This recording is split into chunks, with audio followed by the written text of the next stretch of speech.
Welcome to Brush and Roll. We're back this morning and we're getting ready to complete the room here. We still have the ceiling left to paint, the walls with 2 coats.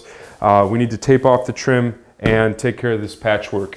What we're going to do first is we lay down a layer of plastic just for easy cleanup. That way when we make dust, we can kind of roll this thing up and get it out of here and we're not working on top of dust all day.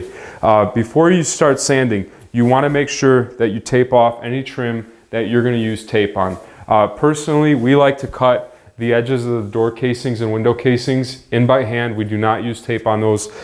We do use tape on the baseboard. There is a million ways to paint a bedroom, paint a bathroom, paint a kitchen. Our way that we typically do is trim first, ceilings, and then walls. So I want to teach you guys today how we're going to lay tape.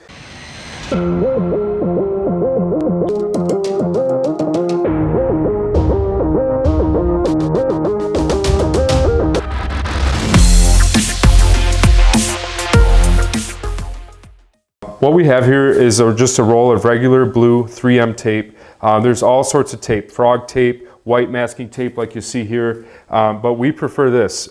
It doesn't give us any problems on latex or oil-based trim. So basically what you want to do is make sure you have nice crisp lines and you want to stick it in the corner there and just slowly pull your finger along. And I like to use longer pieces, but sometimes you take your finger and just rip and start a new piece. It's very important when you have a seam, if you have a seam, to make sure that you blend everything. So we don't just start right next to it. You want to start back a few inches and kind of curve the tape back over that line.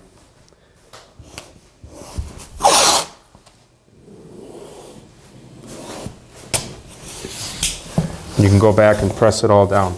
So we're going to go around the room right now and get everything covered and get it taped off so that when we sand these patches, the dust isn't going to fall on this lip here and give us a surface that's dirty, so the tape will have proper adhesion to this baseboard. As you apply the tape, it is definitely better if you can get it right in the middle, but if you're going to err on being a little high or a little low, imagine if you were to go a little low. The wall color would come on top of the base and you would see that line from anywhere in the room as you walked in the room. But if you were to err maybe a 32nd of an inch up onto the wall and you were to walk into the room, you would never notice that this was down unless your head and your eyes were at this level, peering straight ahead into the base. So sometimes when there's crooked surfaces, we're not experiencing that in this house, but in some of the older homes, we will draw our tape line maybe a 36th of an inch up onto the wall. That way that line is nice and straight and appears straight.